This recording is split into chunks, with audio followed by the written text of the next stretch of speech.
Well, we have a center seat for you.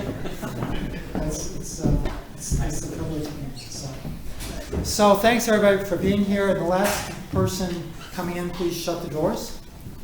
And I have a few introductory words here. I'll try to keep them short because you're not here for me. But, okay. My name is Mike Fleming, and I'm the leader of the Green Sanctuary Council, which is a small committee in our church here, the Durham Unitarian Universalist Church. And it's appropriate to be doing this here because our church is committed to a number of principles, and the seventh one is respect for the interdependent web of all existence of which we are part. So concern about the environment is very important to us.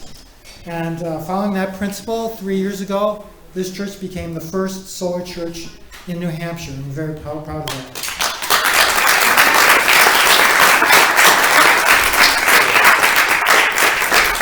So as a church, we don't endorse political candidates, but we really are happy to be able to have this chance to expose people to the plans that various presidential candidates have for solving the climate crisis. I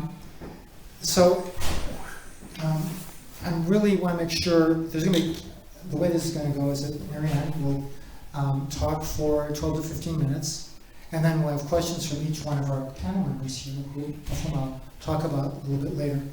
And then there'll be questions that all of you can ask. And the main thing here is that this is a church, so we consider it to be a safe space for everyone. And we wish you to listen with your minds and hearts and to be respectful of one another, even if we have strong differences. That's the high level. The low level is please turn off your cell phones. And the restrooms are at the back of the lobby.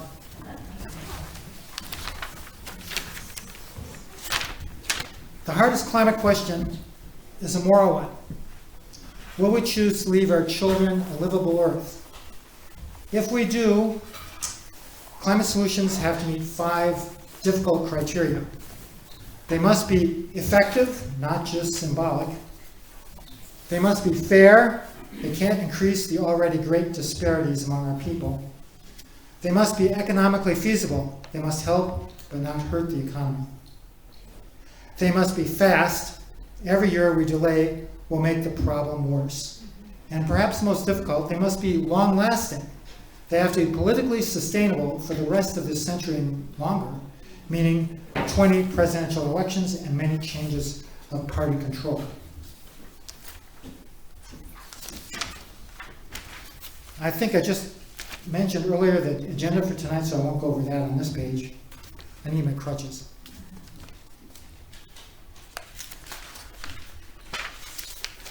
Before proceeding, I want to give some thanks. First, I want to thank Ms. Williamson for being here and her staff for participating tonight. We're honored to have them. I particularly want to give thanks to Dawn Hamilton, who is the advanced person, wherever she's outside there. Dawn, I'm giving you some praise for your advanced work. Great.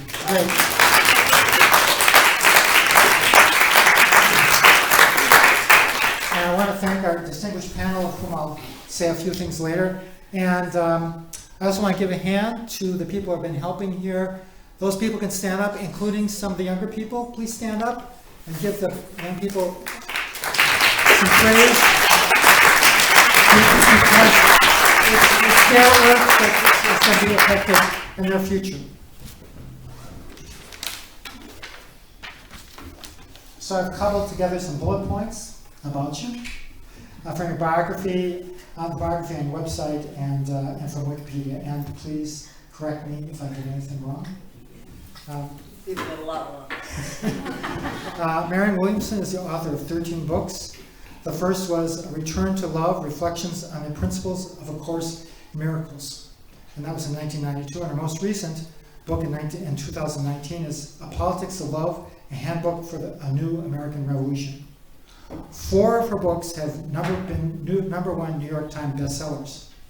She's also a lecturer and teacher, and she's been involved with and started many nonprofit organizations, including the Peace Alliance, Project Angel Food, and Results. She's a TV personality, a businesswoman, and a political activist. She ran for Congress in Los Angeles and did well, although she didn't win.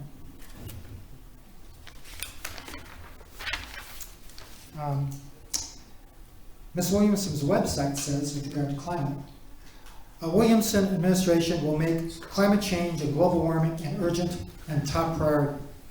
In order for the needed changes to occur, a massive mobilization of the American people, our economy, and our industry will be necessary. With that, please give a warm welcome to Ms. Marianne Williamson.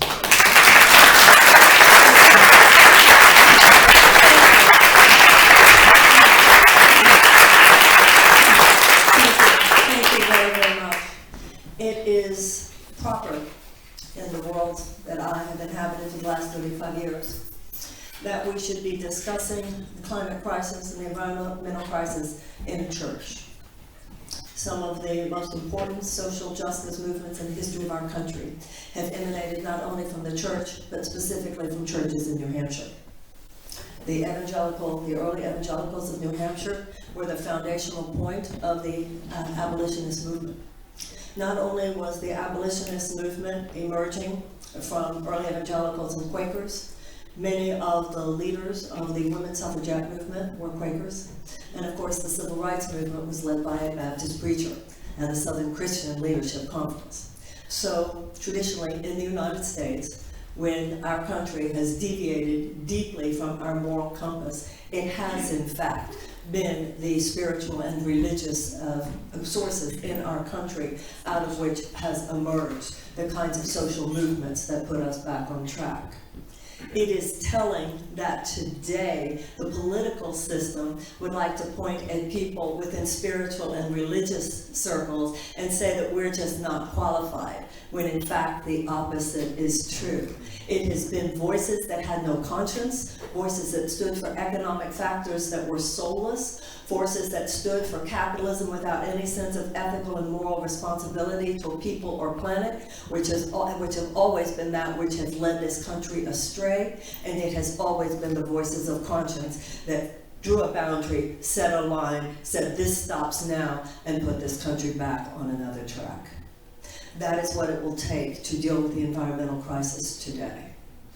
Einstein said we would not solve the problems of the world from the level of thinking that we were at when we created them. So usually when we talk about what to do with the environmental crisis, a bunch of politicians come up here and talk about what we would do as though any Democrat's plan are all that different than any other Democrat's plan. I'm a left-wing Democrat. I'm a progressive Democrat, so we can talk about all the things on the level of symptom that I would do, that are that which would any president would do, who sees the environmental crisis as the emergency which many of us believe that it is.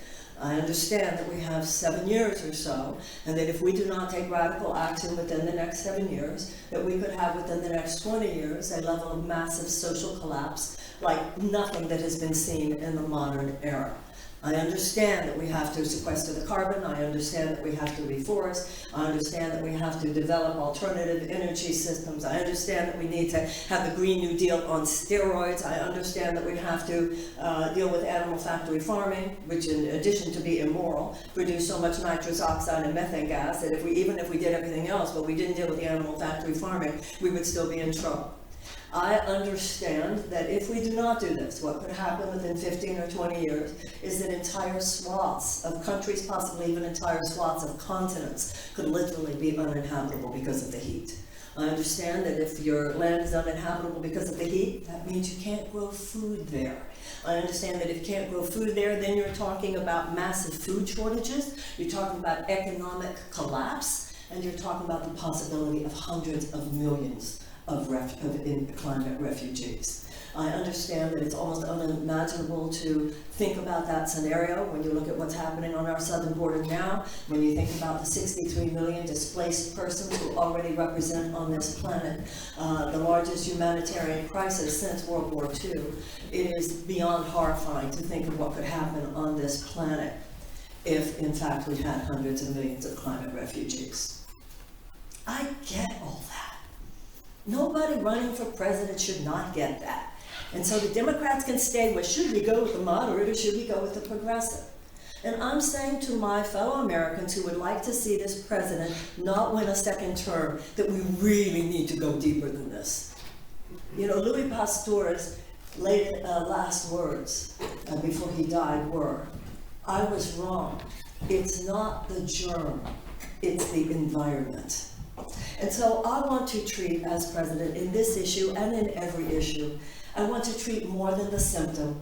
I want to treat the root cause. Because if we don't treat the root causes, first of all, to be honest, ladies and gentlemen, and everyone else, if we don't have a deeper conversation than just symptom, I fear we won't even beat Donald Trump. But even if we were to beat Donald Trump, if we do not have a deeper, more transformational conversation, then those same forces will be back in 2022, and those same forces will be back big time in 2024. Could we possibly please have a more sophisticated conversation? Because if we have a sophisticated conversation, we're not just talking about what I'm going to do, and we'll talk plenty about that. We have to talk about what this country is really dealing with and how we got to where we are. Now, first of all, to talk about where we want to go, how we got to where we are, I want to go back centuries. And I want to talk about where the environmental crisis in the Western world actually emanated from. It had to do with the fact that before the advent of the early church, and it's not the current church, it's not the contemporary church, I acknowledge that, but before the advent of the of the early church, there were pagan cultures, primarily headed by women, where there were women in every village who held aloft within that civilization a sense of divine and reverent connection between people and planet.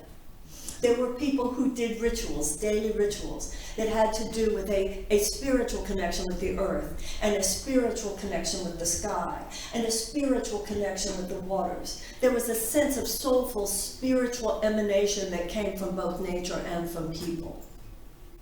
With the advent of the early church, and once again, I cannot stress this more, I'm not saying this is the church today, but with the advent of the early church, an absolutely earth-shattering shift occurred from the idea of humanity's divine partnership with nature to the idea that God had given mankind earth to use for humanity's own utilitarian purposes. That's where it all began. It all began with the idea that Earth was just here to be used for our purposes. Now, even those who were standing for that, it's just like people who stand for a trickle-down economics forgot to mention conveniently that even Milton Friedman said that we needed a universal basic income. The people who were advocating for this idea that God had given Earth to man to use for his utilitarian purposes left out the part that even in the Bible it said that man was to be proper steward of the earth. Destroying pagan culture, that was one of the main reasons why the early church wanted to do it. Because you couldn't have a bunch of women running around holding aloft in the consciousness of Western civilization a divine connection between humanity and the earth. That's where it all started. And it climaxed, as we know, in this soulless way that by the 1980s in the United States of America, the largest, most powerful nation in the world, had adopted as its guiding principle a virulent strain of capitalism which posits short-term profits for huge multinational corporations, completely untethered from any sense of moral or ethical consideration for people or for planet. The most powerful country in the world had adopted this as our guiding principle. Within 20 years, the explosion of money, corporate money, on our government's functioning had completely corrupted our government and hijacked America's value system. By this point, we are at a place where millions and millions and millions of people don't remember on any conscious level any sense of moral responsibility to the earth, any sense of reverence towards the earth, and feel absolutely, completely justified in towing the corporate line that the earth is nothing more than something here to be used for our purposes. This is a spiritual problem. You can laugh at this all you want. It is a spiritual problem. It is a moral problem. And if we only deal with it on the level of the symptom, oh great guys, because we have now a head of an Environmental Protection Agency, as we all know, who is an ex-chemical lobby guy. And before that, the guy was the head of was an oil company lobbyist. So we know what we need to do on the level of the symptom. And if I'm president, if you elect me president, I'll do what probably a lot of Democrats would do. I would call Jay Inslee immediately. I would ask Jay if he'd become the head of the Environmental Protection Agency. That's a big duh for any Democrat. Obviously, we need a world-class environmental scientist at the head of the Environmental Protection Agency. And obviously, we need the entire Environmental Protection Agency to become a magnet for world-class science. But if we really want this thing to change, we have to go deeper. And if we really want this thing to change, we have to have a more sophisticated conversation about the environment in which all this occurs. Too many Americans, or too many Democrats, too many of us on the left are having a conversation about what we're going to do without even having any conversation about what the real obstruction will be and the kind of shifts that have to occur within the American mind for this to happen. As Mike was already mentioning, I believe that in order for us to do what we need to do, and let's not kid ourselves, when you're talking about 7 years, that's a very short period of time. We have to reverse from dirty energy to clean energy, and we have to do this. We have to do this quickly. And in order to do this, we do need a World War II level mass mobilization. And when I say World War II level mass mobilization, let's remember what that meant. Well, one thing it didn't mean was that Republicans were fighting Democrats. It was understood that this was something we were taking on as a nation. And let's also remember that we would not have won World War II without fossil fuels. So there was a time when fossil fuels were used in a way that people were simply ignorant of the idea that there was any kind of danger or damage that was being done to the planet. Although many of us certainly remember that by 1976, Jimmy Carter argued that we should go green. Jimmy Carter put solar panels on the top of the White House. And the first thing that Ronald Reagan did was he took those solar panels down. Now, if we are to have a more meaningful, deeper conversation about what we're dealing with here, we have to recognize the tremendous opposition of oil and gas and other fossil fuel companies. If we go with this, where people are led to believe that the minute we get in there, we're going to be coming after them, smart guys. Number one, it will only increase the opposition to us in the 2020 election. But number two, the day after the inauguration, maybe they'll give us January 20th to have a party. January 21st, they'll be coming at the Democratic president. I have an entire different view of how we should go about this. First of all, we need the industries who have done industrial scale harm to help us do industrial scale repair. We really need to take this in. The industries that have done industrial scale harm need to do industrial scale repair. I do not believe that we should be going in there with a candidate or even a president who has them so constricted and feeling so like, oh, we're coming after these guys because they're out to rip us apart. And in order to make that change, what we have to do is have a completely different conversation with the American people. First of all, we have to have some respect. Too often, Democrats don't come across like we respect. Thousands and thousands and thousands of people work for these companies. They work for these companies. This is how they put food on the table. This is how they pay their rent, etc. I want to be a president who makes it clear that I understand and that I respect their creativity and their productivity. The idea, as we all know, we use phrases like just transition and we leave it at that. The idea of a just transition has to include a level of understanding and tenderness and respect. The same creativity, the same productivity, the same research and development, the same manufacturing abilities that are now used to support a dirty economy need to be transitioned to support a clean economy. This is a big deal. This is like a huge ship. And that's what we need, to be honest. We need it in more than this area. We need it in many areas. The United States needs a season of repair. It's a big, big ship that we're going to need to turn around. And I believe that one of the abilities of the American president that is going to be most necessary in order for this to succeed is a president who can speak to the American people in a way that will emotionally and psychologically enroll them in this huge process. Coming at this like, we're going to fight the oil companies, we're going to fight oil and gas. Oh, smart. Really, really smart. Because too many people in this country, including some Democrats in certain other areas, have been taken to a place where they actually do more to enable and protect the abusers than they enable and protect those who are being abused. And so I believe that we need a president who can arouse within the American people the level of profound motivation and inspiration that it will take to be able to say to the American people, we're going to do this. Why? We're going to do it because we're the good guys.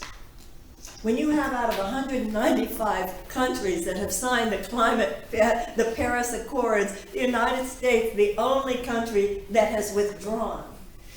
This is it's more than a political issue. It is a withdrawal from the forces that make America great, because America cannot be great if America is not good.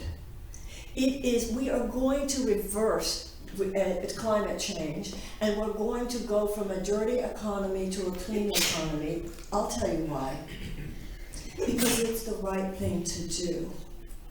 But we can't come at that like we're Democrats, so we have this kind of moral superiority. We have to do that from a place of a president who is able to inspire the American people to know that this is the next big, great thing we're going to do.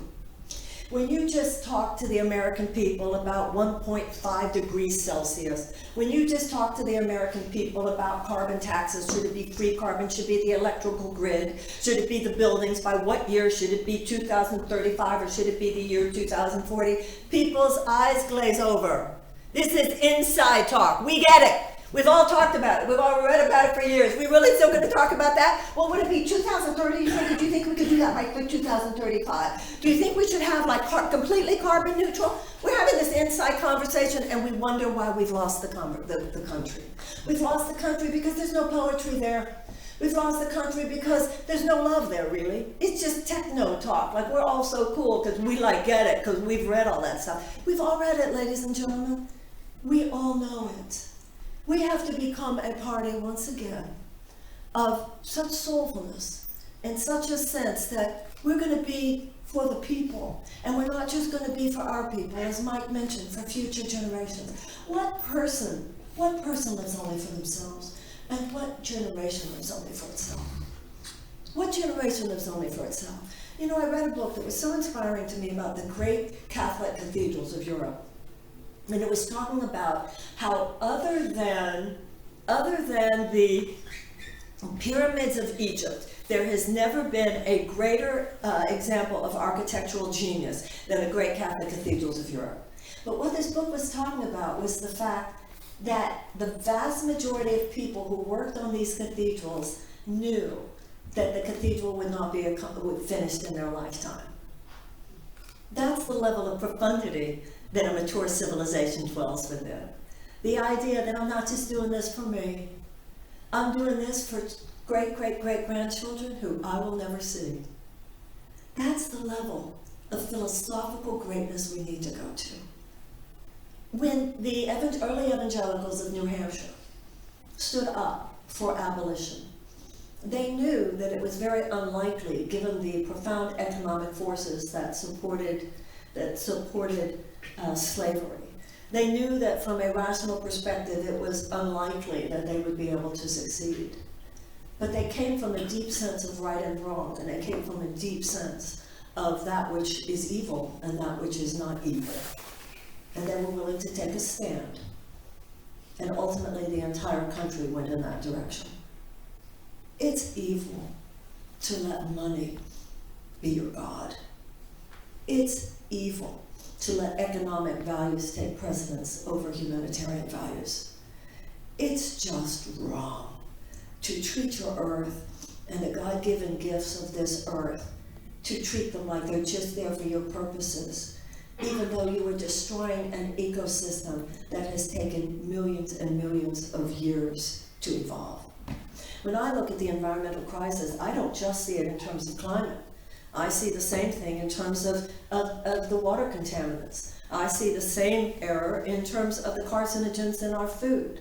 I see the same error in terms of toxins in our air. I don't see the issue of carbon, I don't see the issue of climate change as any different than the issue of PFAS. It's all the same problem. There's one problem here. It's a capitalist monster. Now, I'm not anti-capitalist, actually. I don't feel that I'm not somebody who feels that this problem is inherent in capitalism.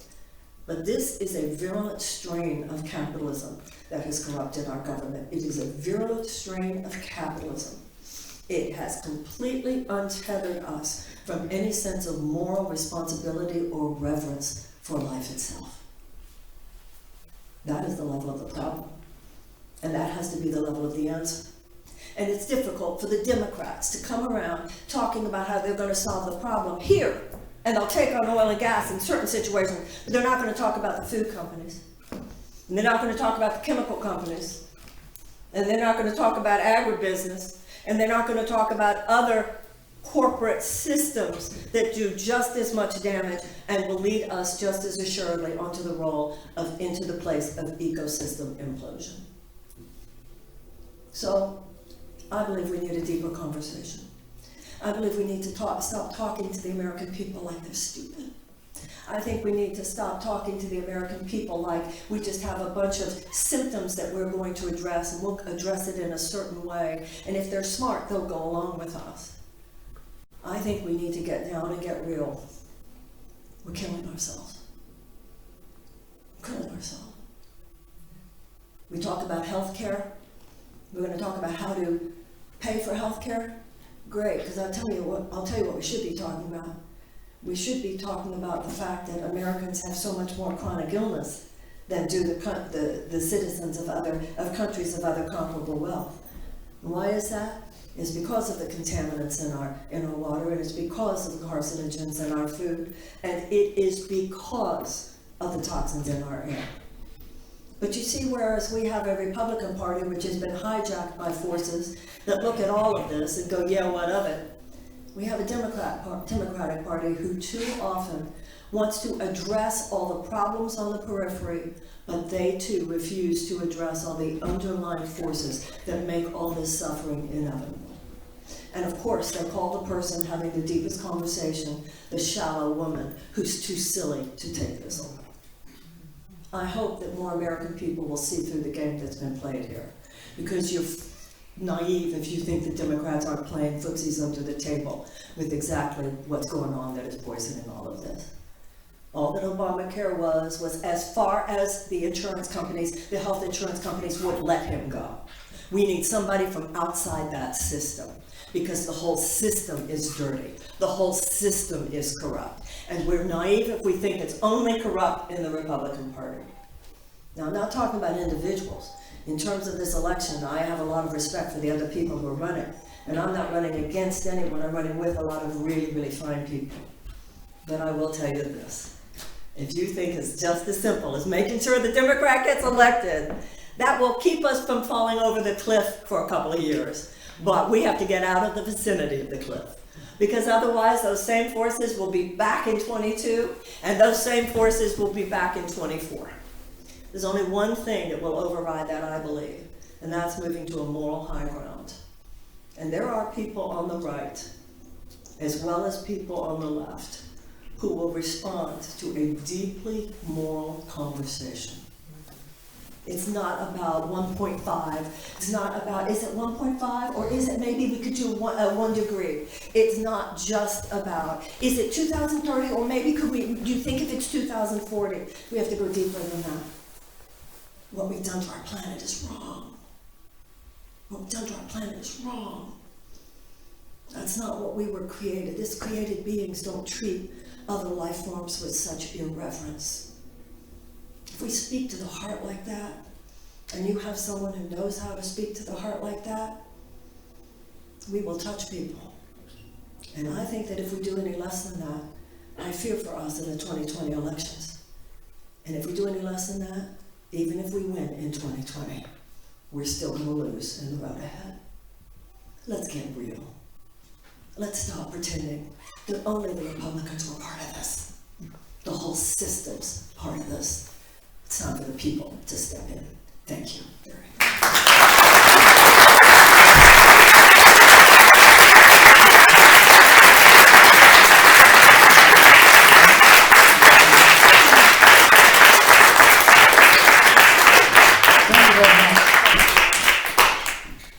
Great to hear. So that was the first part of this forum. The second part is we have some questions from some panelists. The four panelists here all have long-standing concern and expertise related to climate change. They're part of this panel because they're special. Each panelist will have 5 minutes to ask Ms. Williamson a question about what she said tonight and about her proposed policies relating to climate change. So we'll start on the left, and I'm going to give a little bit of introduction to each person as we go through. We're going to start with Susan Fuller. She's in the role of the faith community representative. This year, she's been leading an exciting project, Rejuvenating New Hampshire Interfaith Power and Light, which promotes sustainable energy approaches in congregations and in the wider society. She's also on the board of Global Awareness Global Action, a group that translates sustainability education into local action. She has a master's in environmental education from Plymouth State, and her career has been as an educator. She also sits on the Wolfboro Energy Committee, the Kingswood Theater Boosters, and is active in All Saints Episcopal Church in Wolfboro. Susan, please.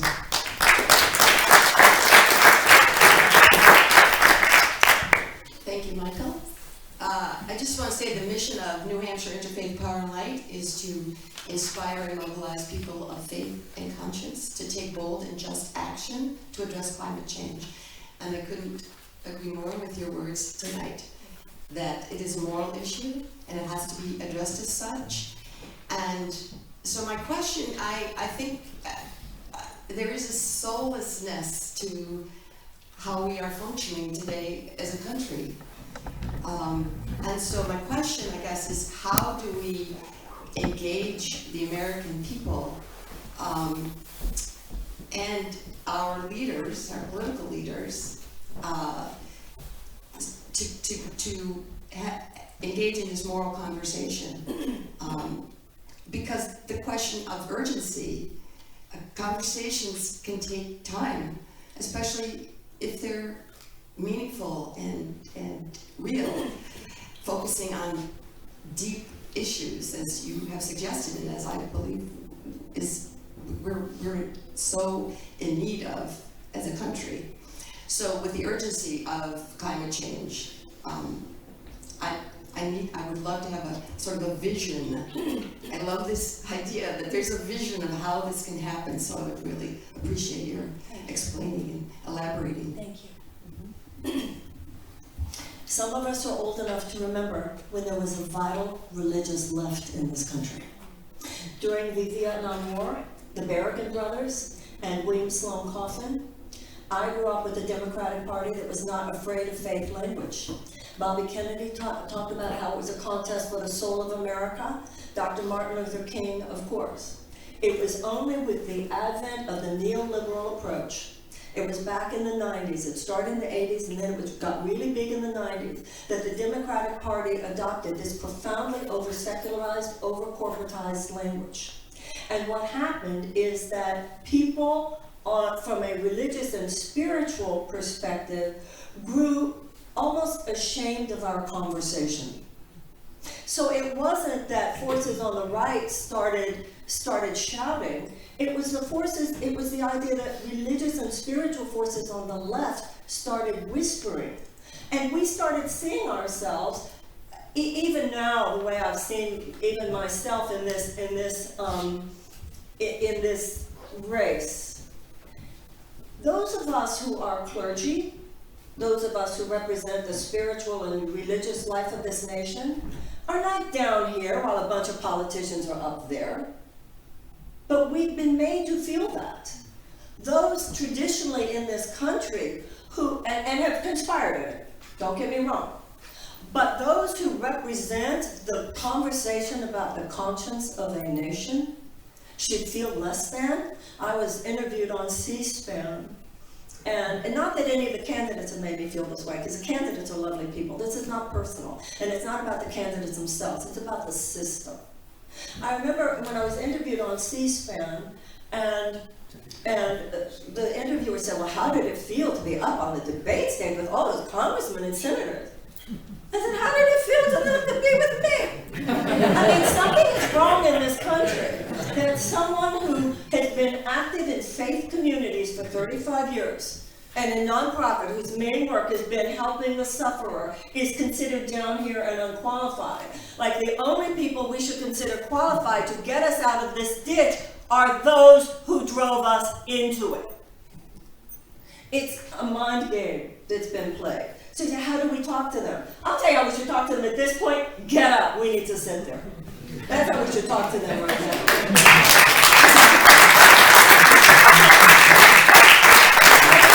Also our thing, and just for those who are interested, I think this is very, there's a lot that goes on with America right now where we need to look at some of what has happened historically. When I was growing up, social justice movements, because I see the environmental movement as a social justice movement. One of the things that you see, you've never seen black churches separate religion and progressive politics. That has always stayed firm.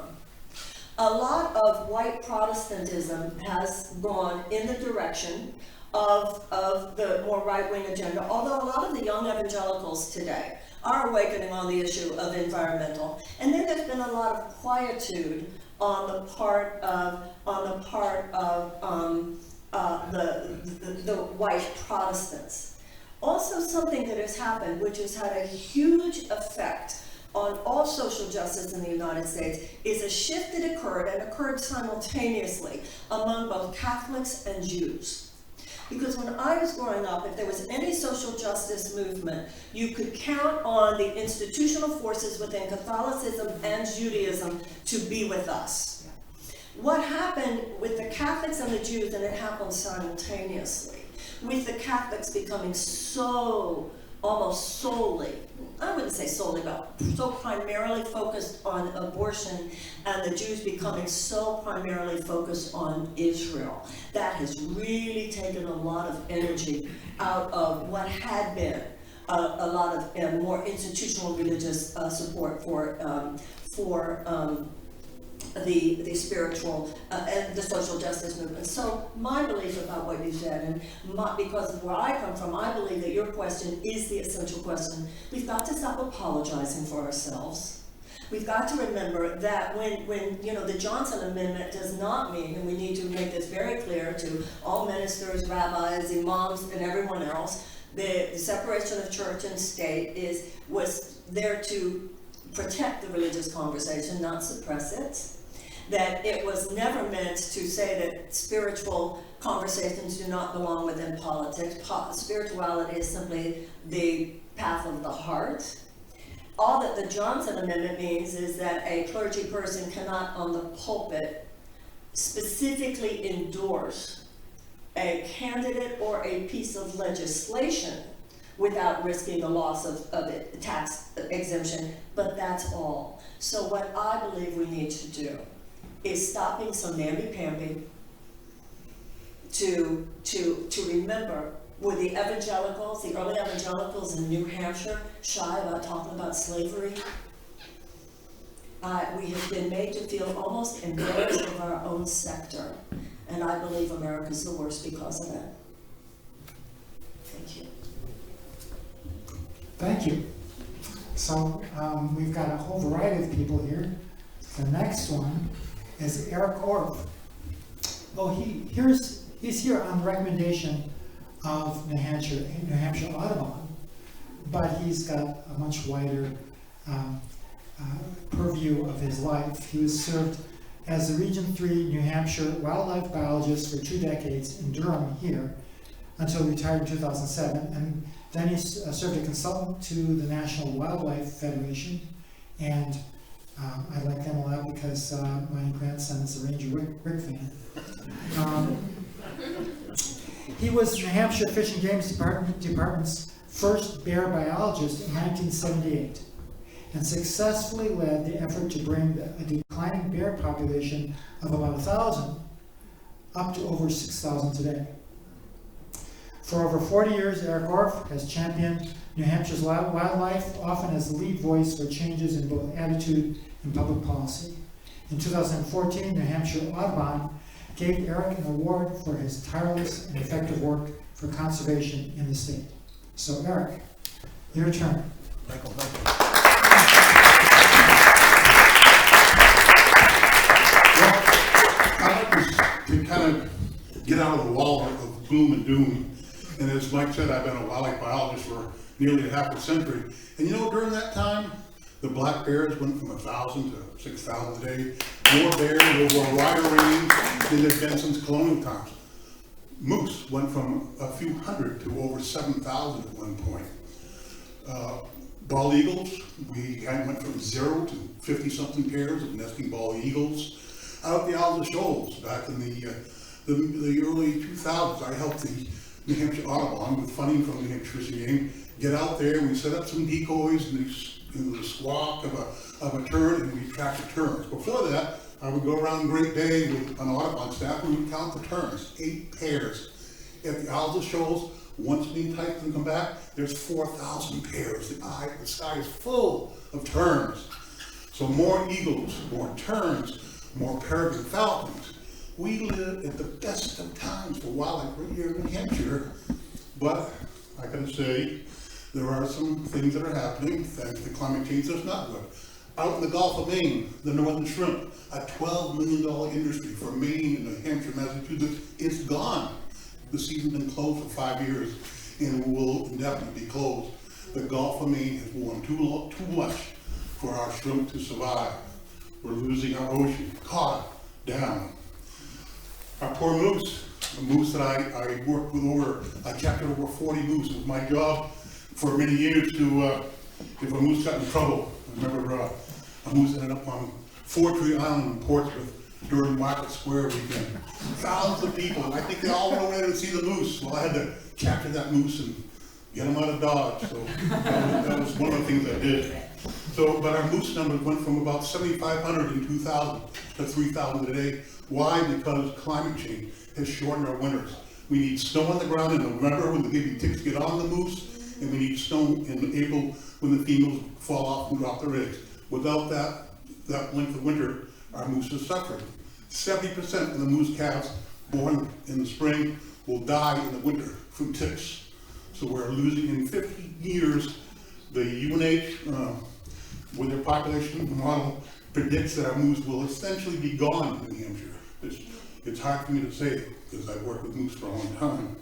So we're losing our moose. Our loons this last summer, for the first time, we had avian malaria kill 3 loons. Now our loons are doing well. They're about 400 pairs, and they need to produce about a half a young per pair to maintain that population. They've grown substantially in the 3 decades.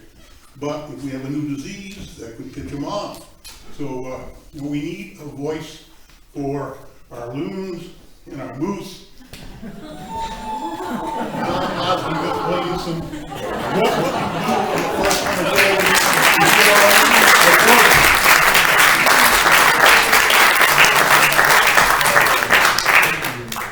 I would call you, sir. And what I see in you and what I hear in you and what I see all over this country, we have the people who know what to do. And that is what is so sad.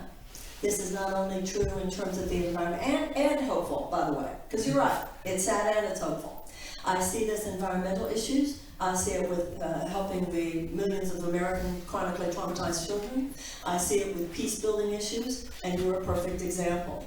The problem is we fund the problem creators. We do not fund the problem solvers. So what America, it's not like America doesn't have, on the issue of animals, on the issue of the birds, on the issue of the loons, on the issues of the moose, on the issue of the black bear. I can see being in the Oval Office and going, there was this guy, he was in New Hampshire with all about the moose and the terns and the bald eagles. Get him on the phone, get him.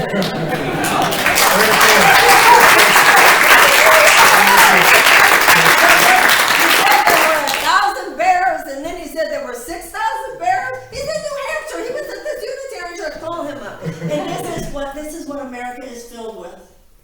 And you're on the periphery. The power structure. The power structure is all about people in pinstripe suits who are meeting in order to fund and get the donations from the people who represent the forces that are causing the problem. But what you need is not only a president who knows this, but a president who realizes that even within the Democratic Party, there are going to be the forces that would resist going all the way and giving the kind of power to people like you, sir, that you should have. That's what I would do within the first 100 days. I would say get him in here, and when people said, oh, I don't know if you should go that far, you know, he's really kind of, he represents, you know, he's like, wait, I don't know if we want to go that far. I would say, we're going that far, call him up. That's what I would do.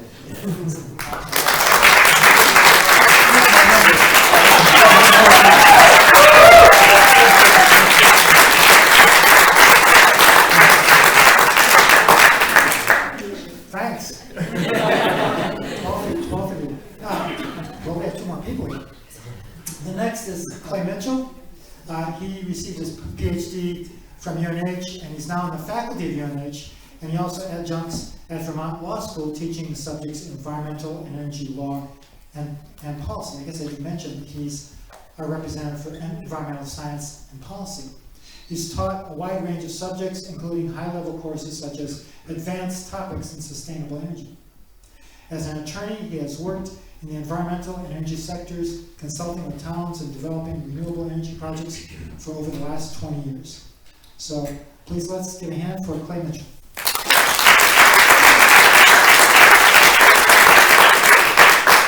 That's way more than I gave you. So I'm the guy that I guess is supposed to talk about the stuff that makes people's eyes glaze over a little bit, and I decided to get rid of that. I'm intrigued by your message about changing the dialogue, and for me, when I reflect upon that, this has absolutely nothing to do with energy regulation, by the way. I remember in 2007 when New Hampshire kind of created a stir with the climate change resolution that went on to almost every town meeting warrant and was passed by, I believe, all but one town that put it on. It was in the 130 to 50 town range. It led to a lot of legislation in New Hampshire to address energy, and we now have energy commissions and energy committees at towns. It led me to start my own company doing renewable energy, specifically focusing with towns and nonprofits. And I will say one thing though, we talked to a lot of churches, and the first question they asked, how much does it cost? Mm-hmm. And so my question is, how do you create the room to have this dialogue so that people can transition the way we're talking about this? And second, reflecting on the way New Hampshire almost got to the point where it was ready to institutionalize this conversation, but for our current governor, how do we institutionalize that conversation either in the education system or throughout society so that we don't have these fits and starts? Because I remember 8 years ago sitting here and listening to John McCain talking about climate change being an issue and having to rally people and getting around and doing something about it. And now look at where we are. Yeah. The forces that would work against us are masters of propaganda. And one of the propagandistic comments is, it's going to cost too much money. It's a lot like when the purse thief, right? He stole your purse and they went that way.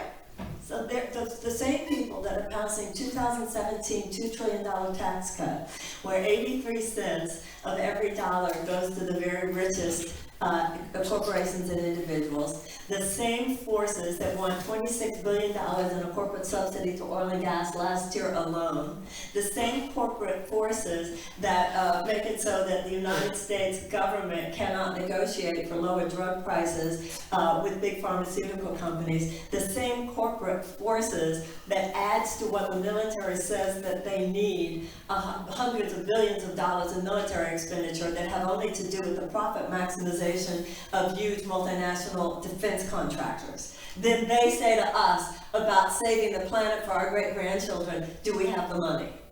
So we have to shout this from the mountaintops. We have to learn to guffaw again. We have to call this what it is. All that the United States needs to do is stop giving all our money away to 1% of our population. That's what's happened here. We've had a massive transfer of wealth. And it's one corporate aristocracy.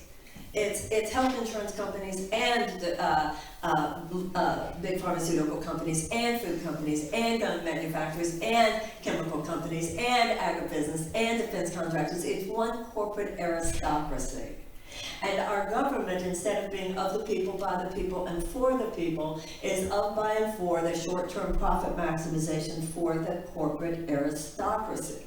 Now, many people say, but don't they have to breathe? Well, don't they want their grandchildren to breathe as well? But that does not seem to be working. Where we do need to go, however, is when they say, what's it going to cost? It is so outrageous. And not only that, but the point of economic cost, I don't know how much did that hurricane cost us? How much did that storm cost us? How much did that flood cost us? And also how much money is going to be made by a Green New Deal? How many jobs are going to be created? I think with this, how much more economic vibrancy will there be? So I believe with your question, much like with your question, we have to get some chutzpah on our side. And we need to just answer that. Because without saying it, there has to be an implied, how dare you ask that? There has to be an implied, excuse me? We talk about the billions of dollars that these storms are costing, and the billions of dollars that these hurricanes are costing, and the billions of dollars that we know will be we will be paying in the years ahead. The idea of how are we going to pay for it, the very question should so be in the dustbin of history. And you know what? The problem is not just that they have asked it, the problem is that we have it laughed in their faces every time they do.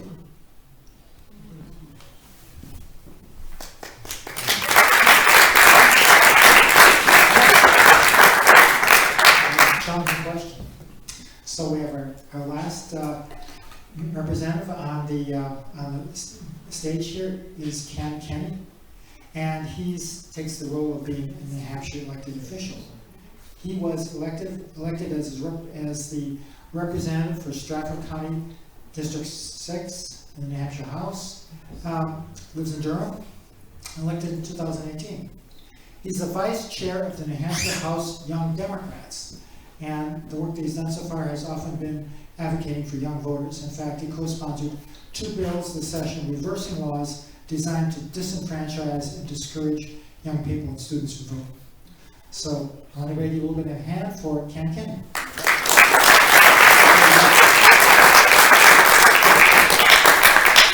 Thank you for being here, Ms. Williamson. I'm glad the storm called. We actually talked about that right before. I said, I'm going to move back. Everybody move fall forward, off the stage. please. Insurance record. I'm aware. It's like a John Glenn. Good.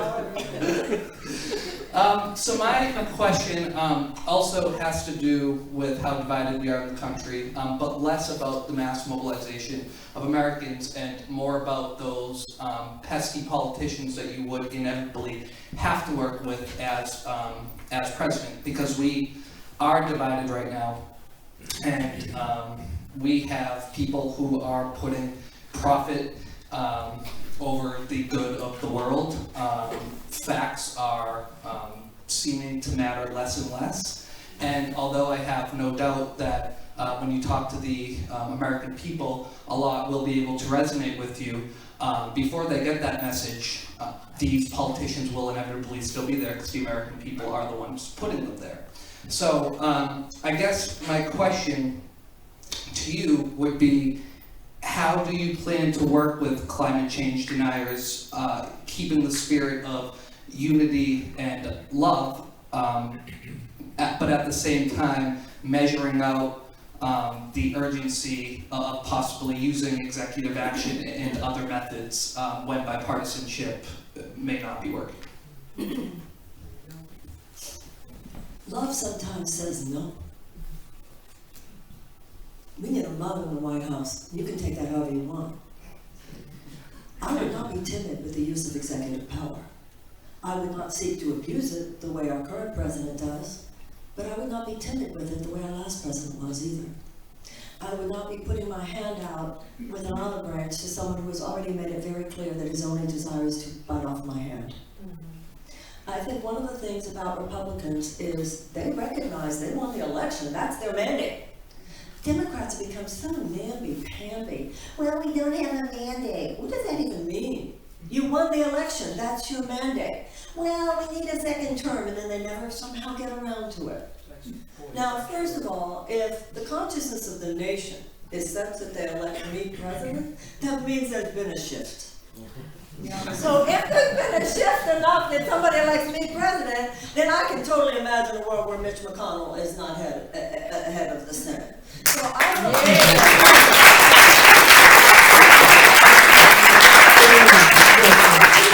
too many Democrats are kind of, we know we want to win in 2020, but there are too many people assuming, too many people asking candidates, how will you work with Mitch McConnell? Can we just not keep saying that?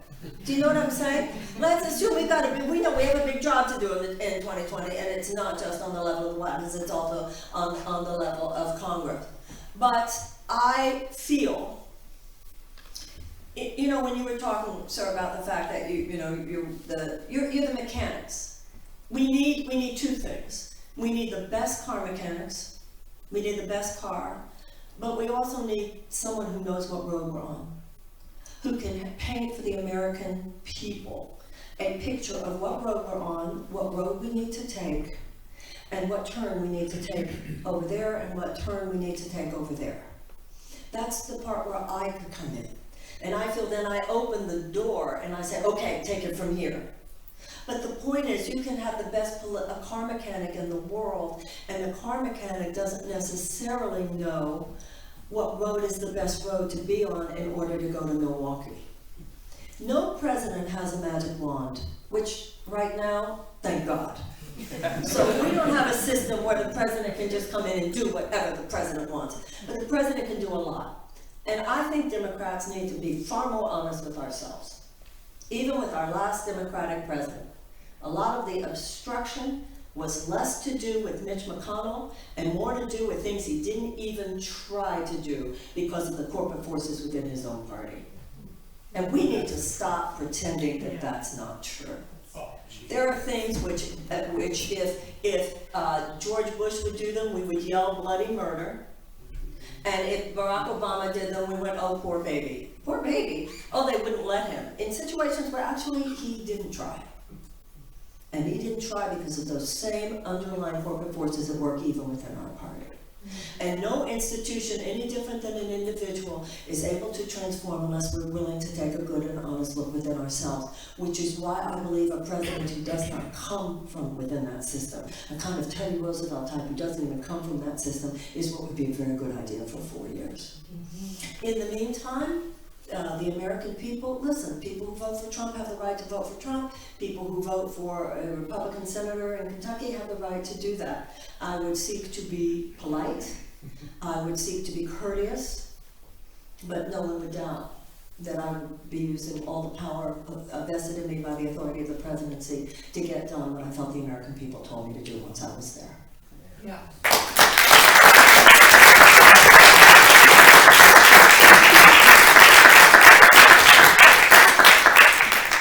That's a good question, a good answer.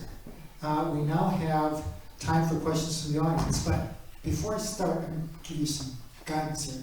but I'm looking at my watch and it's 7:38, and this is advertised to go from 6:30 to 7:30. So, in the spirit of some democracy, what proportion of people who hold up your hands would like to have another 15 minutes for audience questions? I think that's the majority. Well, yeah, no. Okay, so that's great. And anybody who really needs to go, please do, and don't feel embarrassed to do that, because we didn't tell you it was going to be this long. Let's see, let's see, I don't see my helper who might be holding that. Do you want, I needed a helper to hold this and go around and give the microphone to whoever's talking. So, and I've forgotten your name already? Liam. It's Liam. Yeah. Hey, Liam. So, when Liam gives you, hold up your hand, and when Liam gives you the microphone, give your name and where you're from, and please be respectful. No gotcha questions or long speeches. You know, it could be really, we're not here to score points, but to understand Ms. Williamson's views on how to respond to the climate crisis. Be short and to the point so that others can have their chance. And please limit your questions to ones that have to do with climate policy. And I think that's all I need to say to introduce time for some audience questions. So who wants to put up a hand first? I'll let you make the choices. This goes back to education again. How do you seek to educate your citizens if you are a person? How do you seek to educate your citizens? Because a lot of them might be climate change deniers. Some people are not aware of the impacts that climate change has. Some people may have opinion on that climate change regulation might be a job killing regulation. So how do you seek to educate them? How do you tell them, hey, we need to make the change now?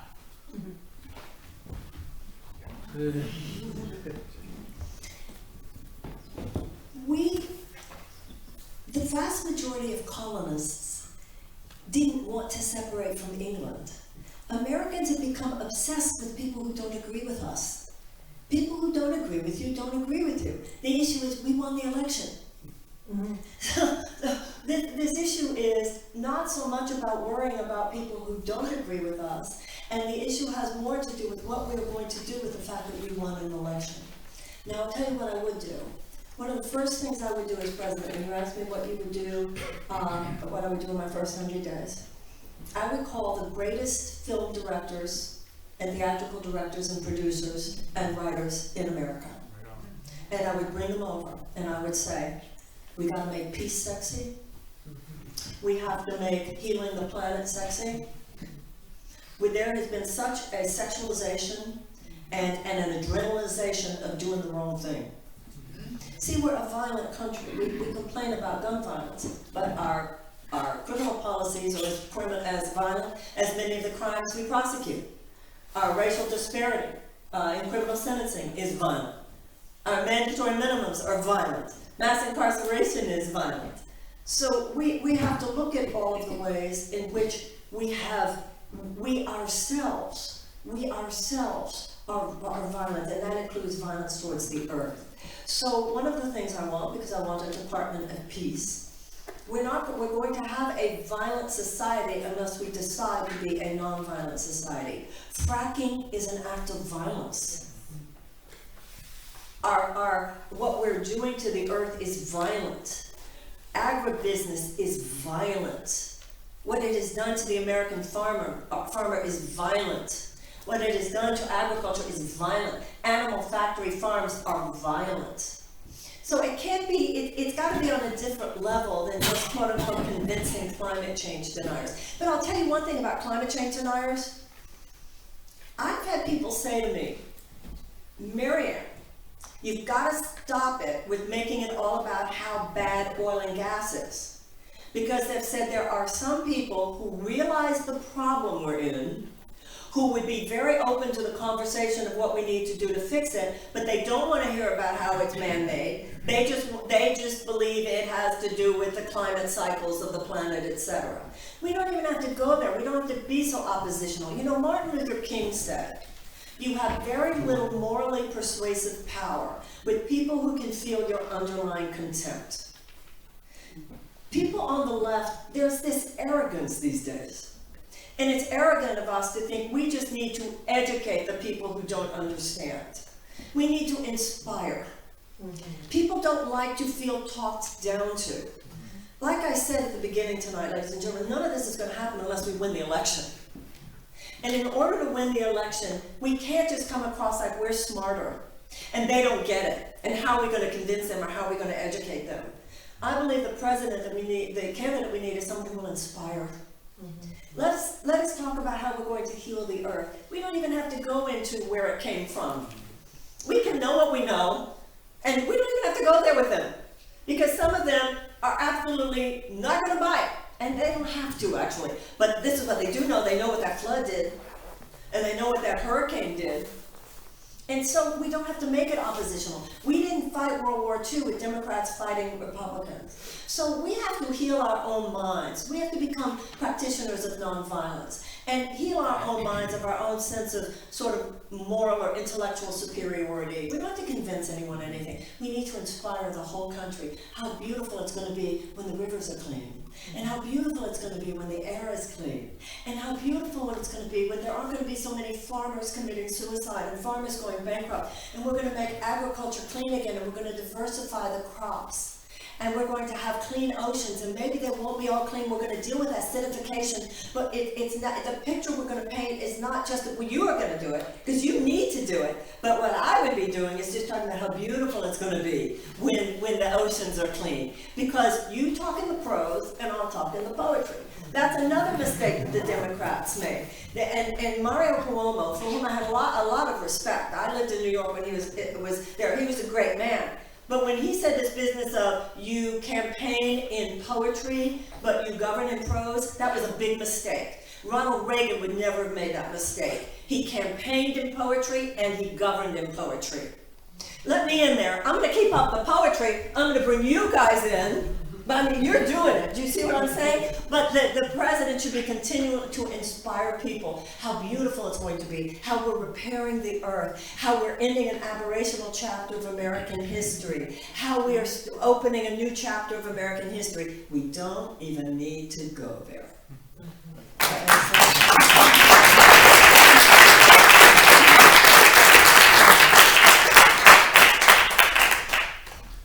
With respect to the climate crisis, we know that we have to move fast, and therefore we need models of how to move fast.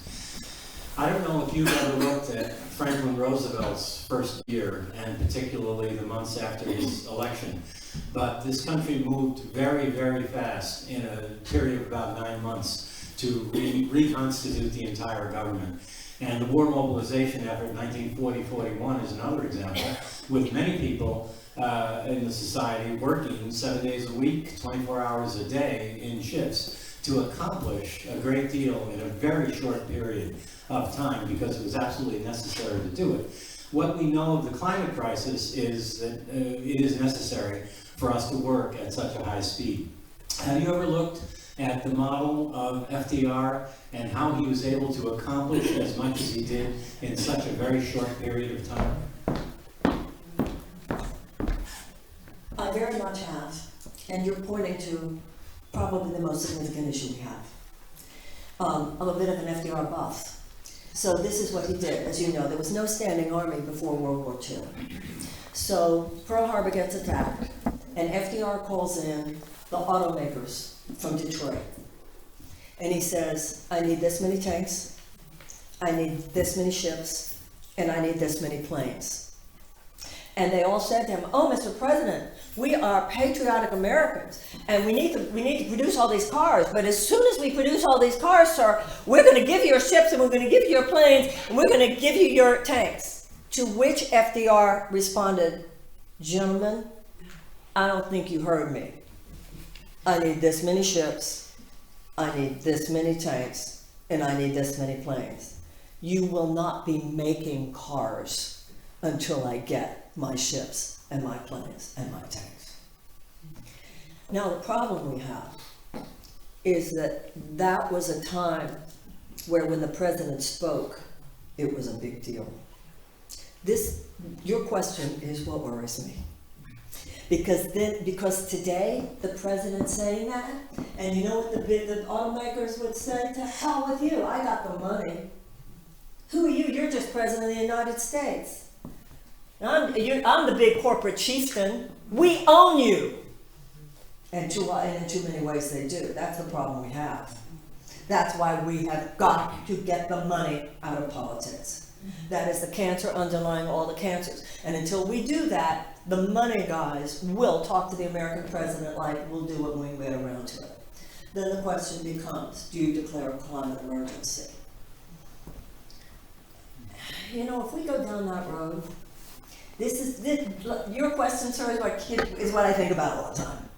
Because in order to actually know that it will be done, it would take that, but that's such a slippery slope. Such a slippery slope, it's so dangerous to go there. I like to think, you know, regardless of what you believe about, let's say, Barack Obama, the level of consciousness that he held, and that his wife held, was very beneficent. And the space that the current president holds is so deleterious to the moral fabric of our country. I believe that someone, or my hope, is that someone who is holding the space of moral repair will have, because it will be very quick, you know, it's all at the beginning. It's all at the beginning. If, let's say I'm elected president, once someone is elected president, they have a honeymoon period. They have a period where, by definition, they won the election, let's see what you can do. So you call them in immediately. You call them in immediately, and that's where you use your political capital. And if it cannot be done, this is how I see it about capitalism in general. And I'm very FDR about it. FDR said, I'm not here to destroy capitalism, I'm here to save capitalism. We have a very pregnant moment. Because remember, this is not just oil and gas, this is the entire corporate capitalist structure. These guys know they need to correct themselves. They know they need to reclaim a center of conscience. I believe in capitalism with a conscience. And my entire, I wouldn't say it this way, but my entire being would say, I give you 2 years. I give you 2 years. Do it yourselves or we're coming after you. Does that make sense? And we have some very strong capitalist voices. It's serious, powerful guys like Ray Dalio and Jeremy Grantham. They know they have gone too far. They know that capitalism has so deviated from any kind of a moral center, and they know that if they do not self-correct, it's not going to be Marianne, Bernie, or Elizabeth that's going to pull them over. It's going to be an entire generation of young people who's going to storm those Bastilles within 10 or 15 years. Because these young kids are already saying, what has global capitalism ever done for me? These young people are already saying, what should I be so afraid of in socialism? The free healthcare or the free college? So this is a very pregnant moment. And that's why I was saying before, I would want to, there are enough people within that world that I would want to work with. Now, not like bringing Larry Summers in or Timothy Geithner to run your economy, which just shows you didn't mean any of that stuff about change. Right? Right. So it's holding that space. So I bring them in, I say I'd need this many tanks, this many planes, this many ships, but knowing full well it's not the 1940s. They would not necessarily say, okay. I would certainly seek a moral persuasion. I would certainly seek to use the political capital of having won the election. If it's not done, we have to go all the way to the declaration of a climate emergency. I would do that, but that would definitely be my last choice. If it has to be done, it has to be done because we only have 7 years. But let's try to use other dimensions of capital first. Does that make sense? Thank you.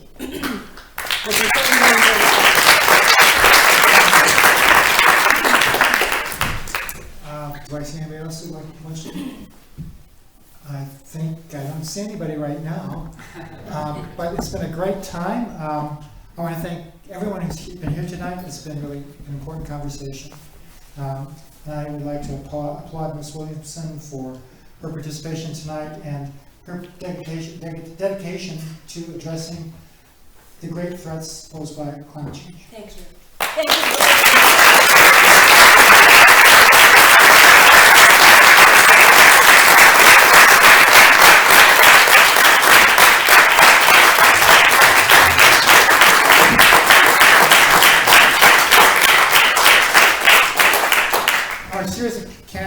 forums will continue up until the New Hampshire primary.